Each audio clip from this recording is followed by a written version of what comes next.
नमस्कार, एनडीटीवी राजस्थान देख रहे हैं आप और मैं हूं आपके साथ शिवानी मिश्रा। एसआई भर्ती परीक्षा पर एसओजी की रिपोर्ट में आरपीएससी पर कई सवाल उठे हैं। सेंटर्स के चयन के साथ साथ ड्यूटी में मनमानी के भी आरोप हैं और हैरानी तो इस बात की है कि सुझाव के बाद भी आरपीएससी की नींद नहीं खुली। गौर करने वाली बात यह भी है कि एसआई भर्ती पर हाईकोर्ट ने पूरे मामले पर यथास्थिति बनाए रखने को कहा है। बावजूद इसके ट्रेंड एसआई को जिले में ट्रेनिंग के लिए आदेश जारी कर दिए गए हैं।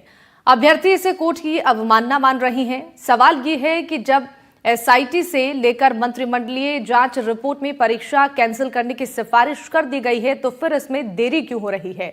जब कोर्ट ने यथास्थिति बनाए रखने को कहा था तो फिर फील्ड ट्रेनिंग के आदेश को क्यों माना जाए? और क्या ये कोर्ट की अवमानना है? क्या बिना हलफनामा दिए बगैर ऐसे आदेश जारी हो सकते हैं? इसी विषय पर आज हम चर्चा करने वाले हैं, लेकिन सवाल कई उठ रहे हैं। एसओजी की इस रिपोर्ट के सामने आने के बाद से ही एनडीटीवी राजस्थान के पास एसओजी की ये एक्सक्लूसिव रिपोर्ट है जिसमें आरपीएससी की कई बड़ी खामियों को उजागर होते आप देख सकते हैं।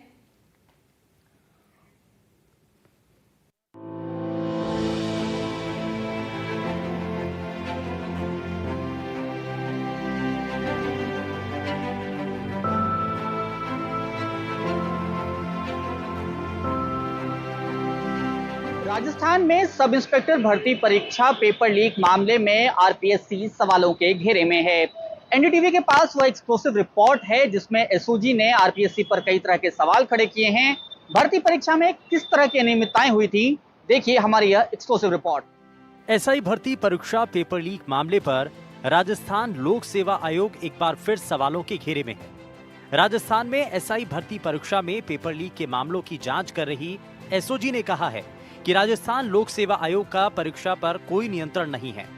एसओजी ने अपनी जांच रिपोर्ट राजस्थान के पुलिस महानिदेशक को पिछले साल अगस्त महीने में भेजी थी।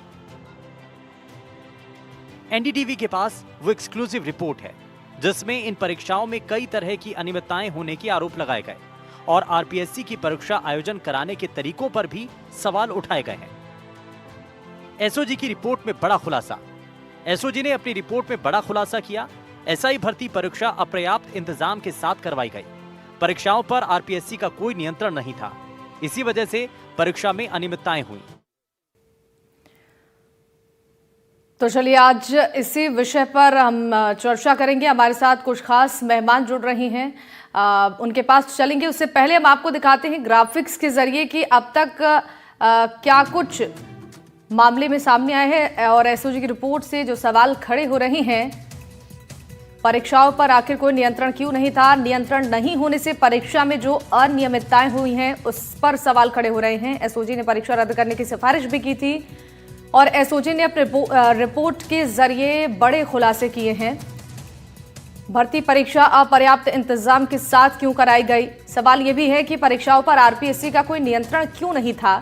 और साथ ही साथ अब सवाल ये उठ रहे हैं कि नियंत्रण नहीं होने से परीक्षाओं में जो अनियमितताएं हुई हैं उस पर एक्शन क्यों नहीं लिया जा रहा है? ये तमाम बड़े सवाल इस रिपोर्ट के बाद से ही खड़े हो रहे हैं।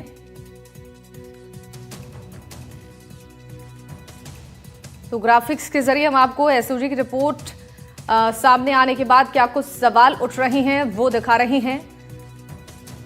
एसओजी ने परीक्षा रद्द करने की सिफारिश भी आरपीएससी से की थी। इस रिपोर्ट में यह भी खुलासा हुआ है और तमाम बड़े सवाल एसओजी की रिपोर्ट सामने आने के बाद अब खड़े हो रहे हैं कि आखिर अपर्याप्त इंतजामात के साथ परीक्षा क्यों कराई गई और परीक्षाओं पर आरपीएससी का कोई नियंत्रण क्यों नहीं है? नियंत्रण नहीं होने से जो परीक्षा में अनियमितताएं देखने को मिली है, इससे गंभीर सवाल आरपीएससी पर खड़े हो रहे हैं।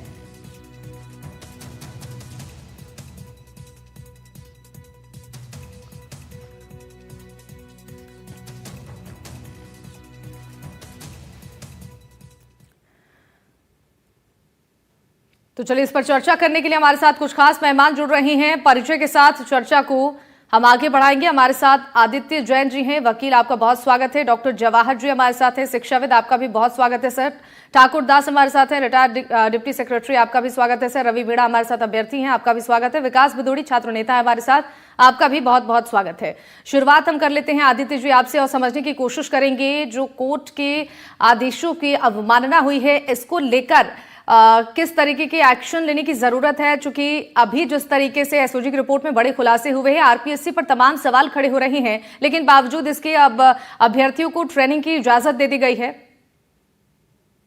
जी, जो अभ्यर्थियों को ट्रेनिंग की इजाजत और फ्री ट्रेनिंग के लिए भेजने का आदेश पारित किया गया है, उसको हाल ही में आज ही राजस्थान उच्च न्यायालय में चुनौती दे दी गई।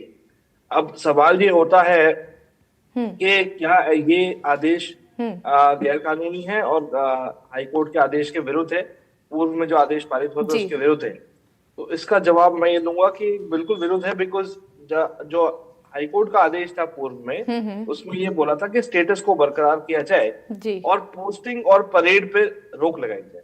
अब अगर फील्ड ट्रेनिंग करा दी जाती है अभ्यर्थियों की, तो उसका मतलब है कार्रवाई आगे बढ़ा दी जाएगी।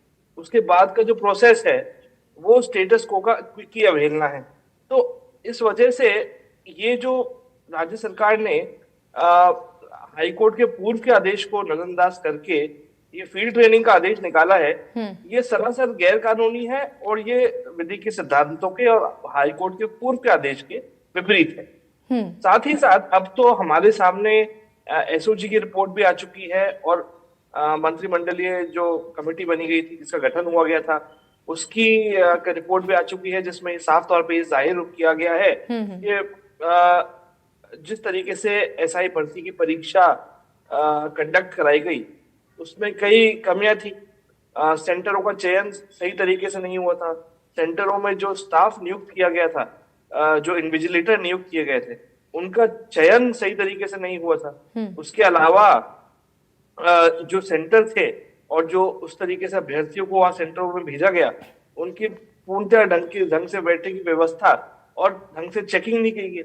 तो ये सारे जब महत्वपूर्ण पहलू सामने आ चुके हैं, तो मेरी समझ से बिल्कुल परे है कि राज्य सरकार ने जल्दबाजी में ये फील्ड ट्रेनिंग का आदेश क्यों जारी कर दिया। बिल्कुल बिल्कुल, अब इस पर सवाल खड़े हो रहे हैं। डॉक्टर जवाहर, आपसे समझना चाहेंगे, आरपीएससी की जो खामियां उजागर हुई हैं एसओजी की रिपोर्ट के जरिए, सवाल तमाम खड़े हो रहे हैं। चूंकि एसओजी की तरफ से परीक्षा को रद्द करने की सिफारिश भी की गई, बावजूद इसके कोई संज्ञान नहीं लिया गया और साथ ही साथ कहीं ना कहीं जो अभ्यर्थी हैं उनका भी मनोबल कम हो रहा है। इस तरीके की गड़बड़ियां अगर आरपीएससी की तरफ से होगी तो विश्वास कम होगा,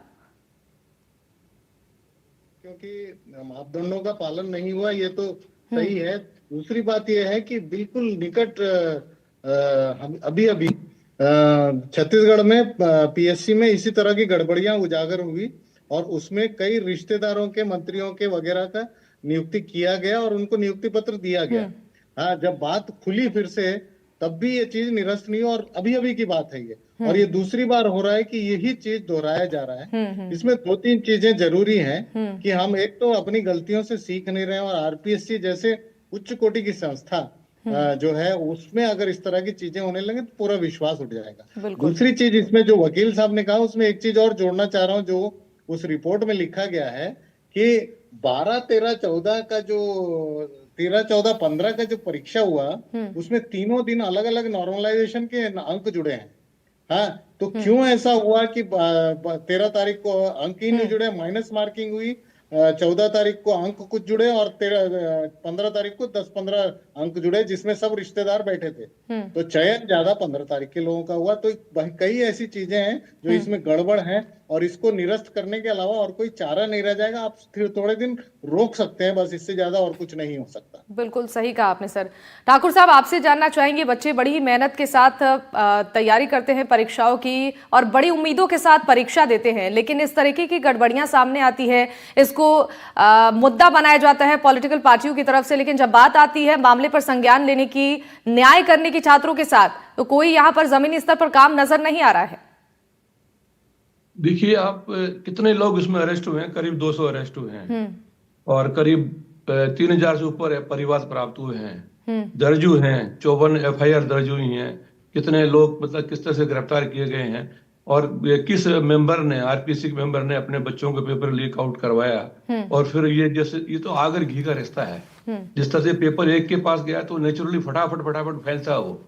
अब ये मान लें कि भाई पेपर लीक नहीं हुआ, ये तो मेरे समझता हूँ समझदारी की बात नहीं कही जाएगी। पेपर 100% लीक हुआ है। बिल्कुल। और जो एक्चुअली जो मेहनती लोग थे वो इसमें पीछे रह गए हैं।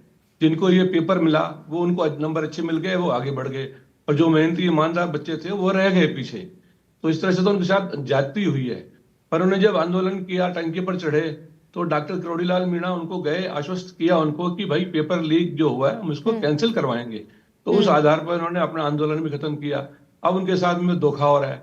एक सबसे बड़े उदाहरण मैं आपको दूं, कोई महिला अगर 1-2 महीने का भ्रूण हाई कोर्ट से, किसी कोर्ट से लेती है परमिशन कि भाई मैं गिराऊं, तो वो किसी कारण से भी, कोई कई कारण होते हैं, क्रिमिनल कारण भी हो सकते हैं, तो वो चलो वो परमिशन दे भी सकता है। परंतु जब भ्रूण वो 6-7 महीने का हो जाए, उसमें जीव पड़ जाए, तो वो उसको फिर कोर्ट भी परमिशन नहीं देगी कि इसको, क्योंकि जीव हत्या हो जाती है फिर वो।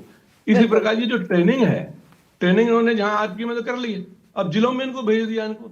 अब 2 साल की ट्रेनिंग का इनका पीरियड होता है। 2 साल की ट्रेनिंग पूरी होने के बाद बच्चा तो पूरा हो गया, 9 महीने हो गए उसको, तो अब तो कोर्ट भी कहे कि चलो ठीक है, इतना तो 2 साल की ट्रेनिंग भी हो गई, 2 साल की इनको तनख्वाह भी मिल गई, जो छोड़ो अब जाने दो, अब जो आगे सो आगे, बाकी देखा जाएगा। तो इसलिए ये तो मतलब जितना डिले कर रहे हो उतना और खराब कर रहे हो। एसओजी की रिपोर्ट पे आप भरोसा नहीं कर रहे हो, हद हो गई। एसओजी आपकी बनाई हुई है, अधिकारी आपके लगाए हुए हैं, डिटेल्ड इंक्वायरी एसओजी की है। और चलो छोड़ो, आपकी कैबिनेट सब कमेटी 6 मंत्री उसमें, लॉ मिनिस्टर भी हैं, जो वकील हैं जोगाराम जी, उनकी रिपोर्ट भी यही कह रही कि भाई इसमें जो कैंसिल करनी चाहिए, और जो बैठे थे उनसे एग्जाम। ये बात आपने बिल्कुल सही कही है कि जितनी देरी हो रही है इस मामले पर, कर रही है। हाँ बिल्कुल, ये लापरवाही है, आपने बिल्कुल सही कहा। रवि, आपसे जानना चाहेंगे, अब तक इस पूरे मामले में जो कार्रवाई की गई है सरकार की तरफ से, जो एक्शन लिया गया है, जांच पड़ताल शुरू की गई है, टीमें गठित की गई हैं, अब तक की इस कार्रवाई से आप लोग कितने संतुष्ट हैं? बिल्कुल मैम, हम इस बात से बिल्कुल सहमत नहीं है, क्योंकि आरपीएससी एक संवैधानिक संस्था है और वो आर्टिकल 315 से आर्टिकल 306 तक तो हमको पढ़ाती है। और हमारा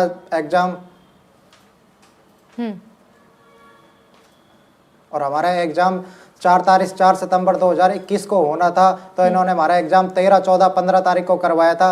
और 13 तारीख को जब हमारे 157 लोगों का सिलेक्शन होता है, और जबकि 14 तारीख की शिफ्ट में 269 लोगों का सिलेक्शन होता है, और 15 तारीख की शिफ्ट में 433 लोगों का सिलेक्शन होता है, और हमारे 13 तारीख की शिफ्ट में मेरा खुद का एग्जाम था, तो हमारे 15 नंबर कम कर दिए गए थे, और 14 तारीख की शिफ्ट में 8 नंबर बढ़े हैं, और 15 वाली शिफ्ट में 15 नंबर बढ़े हैं, जिसके कारण मैं कल 3 नंबर से रह गया। अगर ये नंबर कम नहीं होते और 15 नंबर अगर हमको मिलते, तो आज हम भी आरपीए में सेलेक्टेड होते हुए थे। और हमारे माँ बाप ये उम्मीद लेके बैठे थे कि हमारा बच्चा इस बार थानेदार बन के हमारी पूरी समस्याओं का हल करेगा। तो एक बात बताइए मैम, हमारे ऐसा क्या दुर्व्यवहार किया था जो हमारे 15 नंबर कम हो गए, और आगे और जो मंत्रियों के जो चाहते थे उनको 15 नंबर मिलके वो आज आरपीए में सेलेक्ट होके थानेदार बन गए। और सरकार की कभी ये कहती है, जोगाराम जी कह लेते हैं अच्छा मैसेज देंगे, कभी जवाहर सिंह मैडम कहते हैं कि आपको मुख्यमंत्री जी से मिलाया जाएगा, जबकि हमें आज तक आश्वासन दिया ही गया है, कभी भी मुख्यमंत्री जी से नहीं मिला गया। और जो ब्यूरोक्रेसी है वो इतनी हावी हो रही है, जब हम भी कोई भी आंदोलन करते हैं, कोई भी प्रोटेस्ट करते हैं, तो हमारे ऊपर पुलिसों की लाठियां चार्ज होते हैं, कभी क्या होता है। और हमारे बीजेपी सरकार में एक ही मंत्री करोड़ीलाल मीणा जी ऐसा है जो हमेशा हमारे लिए देवदूत बनकर आते हैं, और जब हम करोड़ीलाल जी से न्याय की गुहार लगाते हैं, और जब करोड़ीलाल मीणा जी जब बार बार कैबिनेट की कमेटी में कहते हैं, तो कहते हैं कि मंत्री जी कोई भी सुनने को तैयार नहीं है, ऐसा ही भर्ती पर कोई भी बोलने को तैयार नहीं है। मैम, हमारा ऐसा क्या कोटागाराघात किया है हमने जो हमारे एसआई भर्ती पे लेके हमको न्याय नहीं मिल रहा? बार बार आश्वासन। बिल्कुल, तो न्याय की गुहार यहाँ पर लगातार आप लोगों की तरफ से उठाई जा रही है, लेकिन सवाल यही है कि आखिर एक्शन क्यों नहीं लिया जा रहा है? विकास जी, आपसे जानना चाहेंगे, अब तक सरकार की तरफ से जो कोशिश की गई, हालांकि जांच पड़ताल हुई है, टीमें गठित भी हुई हैं और कई लोगों के नाम भी सामने आए हैं, लेकिन अभी की बात करें, एसओजी की रिपोर्ट जो हाल ही में सामने आई है, उसके बाद से अब आप लोगों की तरफ से क्या रणनीति अपनाई जा रही है, क्या मांगे रखी जा रही हैं इस पूरे मामले पर सरकार की ओर से कार्रवाई के लिए? मैम हमारी सिर्फ एक ही मांग है। शुरू से जब हमें पता चला कि इतना बड़ा भ्रष्टाचार इस भर्ती परीक्षा में हो गया, हमारी एक मांग है कि इस भर्ती परीक्षा के पेपर को रद्द किया जाए। लेकिन पता नहीं क्यों देरी हो रही है। देरी से मिला न्याय न्याय के समान नहीं है मैम। जब सरकार ने एसआईटी से अपनी जांच करवा ली, सर अभी सही कह रहे थे कि इनको अपनी एसओजी पर भरोसा नहीं है। पीएचक्यू ने अपनी रिपोर्ट दे दी, एडवोकेट जनरल ने अपनी रिपोर्ट दे दी। उसके बाद मंत्रिमंडलीय कमेटी जिसमें जो 6 मंत्री थे वो सरकार के कैबिनेट का हिस्सा है, उन लोगों ने इस बात से सहमति जता दी कि इस भर्ती परीक्षा को रद्द किया जाए। गृह विभाग ने सिफारिश कर दी, लेकिन उसके बाद मुख्यमंत्री जी हाथ पर हाथ रखकर क्यों बैठे हैं? हर बार कैबिनेट की मीटिंग होती है, डॉक्टर किरोड़ी लाल जी एकमात्र नेता बीजेपी के जो युवाओं के मुद्दे पर हर बार आगे जाते हैं और मुद्दा उठाते हैं, लेकिन हर बार उस एजेंडे को उस कैबिनेट की मीटिंग में शामिल न होने का हवाला देते हुए टाल दिया जाता है। आखिर यह कब तक होता रहेगा? युवाओं को न्याय कब मिलेगा? जब एसओजी ने स्पष्ट रूप से साबित कर दिया, एडीजे वीके सिंह जी ने कोर्ट में चार्जशीट पेश करके बता दिया कि पेपर तो छपने से 30 दिन पहले लीक हो गया, और लीक करने वाले लोग वो हैं जिनके कंधों पर इस भर्ती परीक्षा को विश्वसनीयता से कराने की जिम्मेदारी थी। आज चार्जशीट में आरपीएससी के चेयरमैन संजय छोत्रिय का नाम है। मैं पूछना चाहूंगा सरकार के मुखिया से, उस संजय छोत्रिय की गिरफ्तारी आज तक क्यों नहीं हुई? इसका सबसे बड़ा कारण है कि पेपर एक दिन में होना था, 3 दिनों में आनन फानन में इसके प्री प्लान था, 3 दिनों में इस पेपर को आयोजित किया गया, और उसका बड़ा भ्रष्टाचार देखिए कि आरपीएससी के चेयरमैन और सदस्य ने मिलकर, 2 लोगों ने मिलकर 150 लोगों को पेपर बांट दिया। हमने तो सुना था कि परीक्षा केंद्रों से पेपर आउट होते हैं, लेकिन यहां तो पूरा सिस्टम फेलियर हो गया। आरपीएससी के खुद लोग इन्वॉल्व हो गए, जिनको भर्ती परीक्षा के जिनको यह जिम्मेदारी थी उनके कंधों पर कि भर्ती परीक्षा को पारदर्शिता से कराए, उन्हीं लोगों ने युवाओं के सपनों को लूटने का काम किया। सही कहा आपने, ये कहीं ना कहीं लापरवाही है संबंधित अधिकारियों की, जिसका खामियाजा आज ये अभ्यर्थी भुगत रहे हैं। आदित्य जी, आपसे ये जानने की कोशिश करेंगे कि कोर्ट का स्टे था, ट्रेनिंग कैसे जारी हो सकता है? ये जो आदेश जारी किया गया है ट्रेनिंग के लिए, या फिर कोई हलफनामा नहीं दिया गया, तो क्या ये कोर्ट की अवमानना नहीं है? जो निर्देश दिया गया था उसका भी पालना नहीं किया जा रहा है? न्यायालय के आदेश की अवमानना है, बिकॉज स्टेटस को का ऑर्डर था और पोस्टिंग और पासिंग आउट परेड पर रोक थी, और उसके बावजूद ये फील्ड का ऑर्डर पास कर दिया गया। और तो ये साफ तौर पे आज न्यायालय का दरवाजा खटखटाया गया है अभ्यर्थियों द्वारा, और जल्दी मामला न्यायालय के समक्ष, कंटेम्प्ट का मामला न्यायालय के समक्ष होगा, और उस पर न्यायालय अपना फैसला सुनाएगा, और जिन अथॉरिटीज ने आदेश पारित किया है उनसे जवाब मांगा जाएगा, उनको कोर्ट में न्यायालय में तलब किया जाएगा, कंटेम्प्ट नोटिस दिया जाएगा। तो ये साफ तौर पे अब न्यायालय के आदेश की अवमानना है। अवमानना के साथ साथ जैसे कि मीना जी ने बताया और सेक्रेटरी साहब ने बताया और विकास जी ने बताया कि जब कमेटी साफ तौर पे अपना निर्णय दे चुकी है और गृह मंत्रालय जो है उस पर अपनी मोहर लगा चुका है और आगे अपनी रिकमेंडेशन फॉरवर्ड कर चुका है, तो कोई अब कारण बचता नहीं है कि एग्जाम कैंसिल क्यों नहीं किया जा रहा। जब रिपोर्ट में बिंदुवार तरीके से, स्पष्ट तौर पे बिंदुवार तरीके से बताया गया है कि अपर्याप्त आयोजन के लिए अपर्याप्त साधन मौजूद नहीं थे वहां पे, और उसके अलावा कई सारी खामियां और पाई गई हैं, जिसे हाईकोर्ट में भी बताया गया था, और हाईकोर्ट ने इन्हीं चीजों को नजर में रखते हुए आदेश पारित किया गया था। तो कोई ऐसा पॉइंट रह नहीं जाता जिस वजह से एग्जाम को रद्द नहीं किया जाए। बिल्कुल, आपने ये बात सही कही है सर कि तमाम ऐसे पॉइंट्स हैं जिस पर सोचने की जरूरत है, और इस पर चर्चा भी हो रही है कि एग्जाम को रद्द किया जाएगा, लेकिन फैसला लेने में देरी क्यों हो रही है? डॉक्टर जवाहर, आपसे ये जानना चाहेंगे, आरपीएससी जैसी संस्था की हम बात कर रहे हैं, तमाम पेपर लीक के मामले सामने आ चुके हैं, पहली ऐसी घटना नहीं थी, लेकिन बावजूद इसके सीख लेने की वजह ये गलतियां अगर दोहराई गई हैं तो अब इसके लिए जवाबदेही बनती है। लेकिन जो एसओजी की रिपोर्ट में सिफारिश एग्जाम को रद्द करने के लिए की गई थी, उस पर भी कोई जवाब आरपीएससी ने नहीं दिया। देखिए, जितना डिले करेंगे, जैसा मीना जी ने कहा था, उतना तकलीफ है, और इसमें 2 चीजें समझ में आती हैं। एक है, दूरगामी परिणाम इतने खराब होंगे कि आपने कह दिया कि भारत एक युवा देश है, और उसी युवा को आप उठा के मार रहे हो।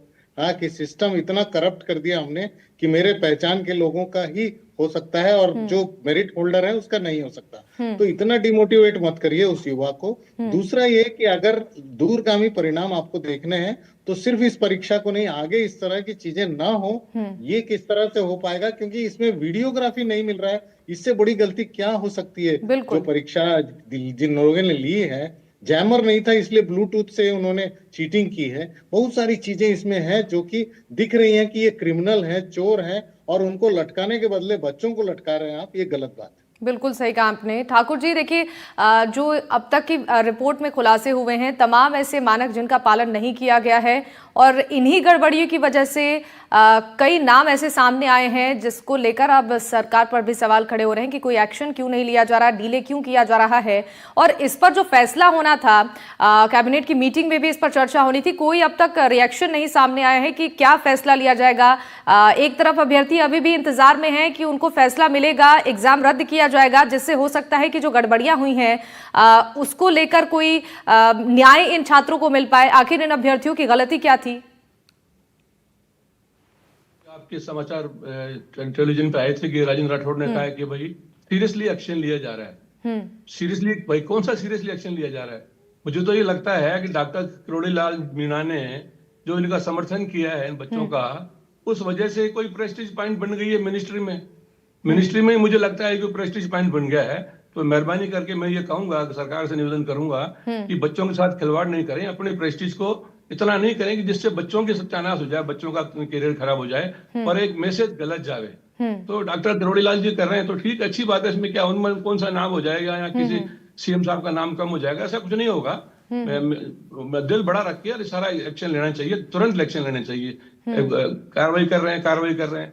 मैंने जैसे बताया कि वो 9-10 महीने का बच्चा हो जाएगा, उसके बाद तो गवर्नमेंट भी कुछ नहीं करेगी, हाईकोर्ट भी कुछ नहीं करेगा, क्या जाने दो। Justice late justice denied. बिल्कुल सही कहा आपने सर। एक बार रवि आपसे ये जानना चाहेंगे, जब आप लोग परीक्षा केंद्रों पर गए थे परीक्षा देने के लिए, वहां पर कैसी व्यवस्थाएं की गई थी? जिन मानकों का पालन करना चाहिए इस एग्जाम के दौरान, क्या उन मानकों का पालन किया गया था? क्यों प्राइवेट सेंटर्स पर परीक्षा आयोजित की गई थी? अधिकारियों को मनचाहे तरीके से यहाँ पर लगाया गया था। उस दौरान किस तरीके का माहौल देखने को मिला था जब आप लोग एग्जाम दे रहे थे? 13 सितंबर 2021 को था। मेरा पाली राजकीय उच्च माध्यमिक विद्यालय पाली बागड़ में मेरा सेंटर आया था। जैसे हमको एंट्री मिली थी एग्जाम सेंटर में, वैसे अब जो एग्जाम होते हैं उन्होंने सब कुछ कपड़े अपड़े खुलवा के पूरे हाफ वर्ज की टी शर्ट में ये एग्जाम लेते हैं। जैसे उसके बाद में जब हमने एंट्री ली थी तो जो पेपर का बॉक्स होता है उस पे 2 अभ्यर्थियों के साइन होते हैं। एक तो मेरे साइन किए थे, एक मेरी सातु झुंझुनू से थी तो उसके साइन हुए थे। तो मैंने साइन करने से इनकार कर दिया था। तो मुझे पुलिस प्रशासन और जो वहाँ की प्रशासन व्यवस्था थी उन्होंने डराया धमकाया था कि आप साइन करो नहीं आपको एग्जाम से बर्खास्त कर दिया जाएगा। तो मैंने पुलिस के दबाव में आके वहाँ साइन किए थे। जब कमरे में एंट्री ली थी तो हमें सीलें, जो पेपर की सीलें होती हैं वो हटी हुई मिली थी। हमने काफी लोगों ने ऑब्जेक्शन किया था लेकिन हमारी बात पर कोई ध्यान नहीं दिया गया था। बिल्कुल विकास जी, देखिए ये जो खामियां थी ये स्टूडेंट्स को उसी वक्त पता चल गई थी कि किस तरीके की यहाँ पर लापरवाहियां हैं। उस समय से आप लोगों की तरफ से क्या शुरुआत की गई इस पूरे मामले को लेकर संज्ञान लेने के लिए, ताकि सरकार जल्द से जल्द ये जो फर्जीवाड़ा हुआ है, जो गलतियां हुई हैं, मानकों का पालन नहीं किया गया आरपीएससी की तरफ से, तो अपनी मांगों के लिए आप लोगों की तरफ से कैसे शुरुआत की गई और अब तक आगे क्या प्लान आप लोग बना रही हैं ताकि जो खामियां हैं, जो गड़बड़ियां हैं उस पर काम किया जाए और जल्द से जल्द छात्रों को न्याय मिल पाए? मैम, इस भर्ती परीक्षा में जो बड़ा भ्रष्टाचार हुआ है इसके लिए हमने दर्जनों आंदोलन कर लिए। 2021 में भी हमने जो विपक्ष में सरकार थी उस समय सरकार के समय शहीद स्मारक पर जयपुर में बहुत आंदोलन किए। उस समय डॉक्टर किरोड़ीलाल जी विपक्ष की भूमिका निभाते हुए बच्चों के साथ आए और 5 दिन तक ठिठुरती सर्द के अंदर वो शहीद स्मारक पर बैठे रहे, लेकिन पूर्ववर्ती सरकार ने न्याय नहीं दिया। अब वर्तमान सरकार है, डॉक्टर साहब मंत्री हैं, कैबिनेट मंत्री हैं, लेकिन आखिर उस मंत्री को क्यों नहीं सुना जा रहा? जब सारी रिपोर्टें आ गई तो किस बात का इंतजार है? सरकार में ये बात किस बात की टशक है कि किसी मंत्री को कोई बड़ा क्रेडिट मिल जाए? अगर क्रेडिट मिले भी डॉक्टर किरोड़ी लाल को तो सरकार को दुख नहीं होना चाहिए, क्योंकि आज सरकार में सत्ता में मुख्यमंत्री जी बैठे हैं तो उसी मंत्री की बदौलत बैठे हैं जिन्होंने वीरांगनाओं के लिए लड़ाइयां लड़ी थी, जिन्होंने युवा बेरोजगारों के लिए लड़ाइयां लड़ी थी। जब मैम ये पेपर हुआ था, इस पेपर में सरेआम आरपीएससी ने धज्जियां उड़ाई थी। ना कोई बायोमेट्रिक था, ना कोई जैमर था, ना कोई सीसीटीवी थी, ना किसी प्रकार की कोई परीक्षा केंद्रों पर रिकॉर्डिंग की गई। परीक्षा केंद्रों में छात्र मोबाइल लेके गए, वहां से ओएमआर सीट की फोटो वायरल हुई, वहां से परीक्षा केंद्र से वीडियो वायरल हुए, बड़े मास स्तर पर बीकानेर से पाली सोशल मीडिया पर पेपर वायरल हुआ। और आपको पता है एक न्यायाधीश डीवाई चंद्रचूड़ जी का बयान है कि अगर कोई पेपर सोशल मीडिया पर वायरल होता है तो वह जंगल में आग की तरह फैलता है। इतना बड़ा स्कैम हो गया, लाखों करोड़ों रुपए में पेपर की सौदागिरी आरपीएससी के चेयरमैन और सदस्यों ने की, लेकिन आज सरकार मौन है। सरकार ने बड़े बड़े दावे किए कि आरपीएससी को भंग करेंगे, अगर हम सत्ता में आएंगे तो आरपीएससी का हम पुनर्गठन करेंगे। आखिर वो नेता आज चुप क्यों हैं? पिछली सरकार में विपक्ष में भी एक ही नेता लड़ाई लड़ रहा था और आज वही नेता उसी मुद्दे पर बात कर रहा है तो सरकार मौन हो जाती है। सरकार कैबिनेट में कोई जवाब नहीं देती है, कैबिनेट में कोई मंत्री इस मुद्दे पर बोलने को तैयार नहीं है। आखिर अगर किरोड़ी लाल बोल रहा है, किरोड़ी लाल को इस बात का क्रेडिट मिल रहा है तो वो उसकी लड़ाई का मिल रहा है, वो उसके संघर्ष का मिल रहा है। किरोड़ी लाल भारतीय जनता पार्टी में संघर्ष का दूसरा पर्याय है। मुख्यमंत्री जी को बड़ा दिल दिखाते हुए इस भर्ती परीक्षा पर फैसला लेना चाहिए। मैम, इस भर्ती परीक्षा में कुछ बचा नहीं। जब एसओजी ने सरकार की, सीएम साहब की जांच एजेंसी ने यह साबित कर दिया कि पेपर 30 दिन पहले लीक हो गया और लीक करने वाली खुद सिस्टम है, खुद आरपीएससी है। जब सिस्टम फेलियर हो गया तो हाई कोर्ट, सुप्रीम कोर्ट के ऐसे जजमेंट है कि एसओजी ने जांच में कह दिया कि अगर हम 10-12 साल भी जांच करें तो अंतिम लाभार्थी तक नहीं पहुंच सकते। तो आखिर सरकार किस बात का इंतजार कर रही है? कौन से शुभ मुहूर्त का इंतजार भजनलाल सरकार कर रही है? ये 2024 के आखिरी दिन में सरकार ने इन थानेदारों को अपने अपने जिलों में भेज दिया, अपने अपनी रेंज में भेज दिया। जो तोहफा युवा बेरोजगारों को देना चाहिए था उसके बजाय इन्होंने युवाओं के साथ कुठाराघात करने का काम किया। मुख्यमंत्री जी को हम धन्यवाद देना चाहेंगे एक और कि उन्होंने एसआईटी बनाई, कार्रवाई की, पीएचक्यू ने अनुशंसा की, लेकिन आखिर इस कार्रवाई पर अंतिम फैसला कब आएगा? युवाओं को न्याय कब मिलेगा? भर्ती परीक्षा रद्द कब होगी? क्योंकि युवाओं की 8 लाख युवा बेरोजगारों के सपनों का सवाल है, जिन्होंने सपने सजोए थे कि आज 2 तारे हमारे भी कंधों पर होंगे, लेकिन उन भर्ती परीक्षाओं ने, उन पेपर लीक माफियाओं ने और आरपीएससी के मगरमच्छों ने इन युवाओं के सपनों को चूर करने का काम कर दिया। और आज वही चेयरमैन, वही सदस्य लोग जेल की सलाखों के पीछे नहीं है। आखिर सरकार उनको गिरफ्तार कब करेगी? 2 सदस्यों को, 2 मछलियों को डाल के सरकार ने लिपापोती करने का काम कर दिया। बिल्कुल। क्या भर्ती रद्द करने से युवाओं के साथ फैसला हो जाएगा? कभी नहीं होगा मैम। उन चेयरमैन को गिरफ्तार करो जिनकी इस परीक्षा में संलिप्तता थी। मुख्यमंत्री जी कहते तो हैं कि 17 पेपर लीक हो गए, लेकिन कार्रवाई कितनों में की? श्रीमान, कार्रवाई करने से काम चलेगा। युवाओं को कथनी और करनी में अंतर स्पष्ट रूप से नजर आ रहा है कि सरकार कहती तो बड़ी बड़ी बातें हैं, सरकार ने कहा हम आरपीएससी बंद कर देंगे, करो ना आरपीएससी बंद। बिल्कुल, यानी कि अभी भी एक उम्मीद भरी निगाहों से जो अभ्यर्थी हैं वो इस ओर देख रहे हैं कि अब कब इस पर संज्ञान सरकार की ओर से लिया जाएगा। जो फैसला अब तक नहीं हो पाया है उसके लिए अब न्याय की गुहार ये अभ्यर्थी लगा रही हैं जिनके साथ अन्याय हुआ है। आप सभी मेहमानों का बहुत बहुत शुक्रिया हमारे साथ जुड़ने के लिए। आदित्य जी हमारे साथ थे, डॉक्टर जवाहर थे, ठाकुर दास जी थे, रवि हमारे साथ थे, विकास विदोड़ी हमारे साथ जुड़े थे। सभी मेहमानों का एक बार फिर से बहुत शुक्रिया इस चर्चा में शामिल होने के लिए। और इसी के साथ इस चर्चा में फिलहाल के लिए बस इतना ही। तमाम खबरों के लिए आप देखते रहिए एनडीटीवी राजस्थान। नमस्कार।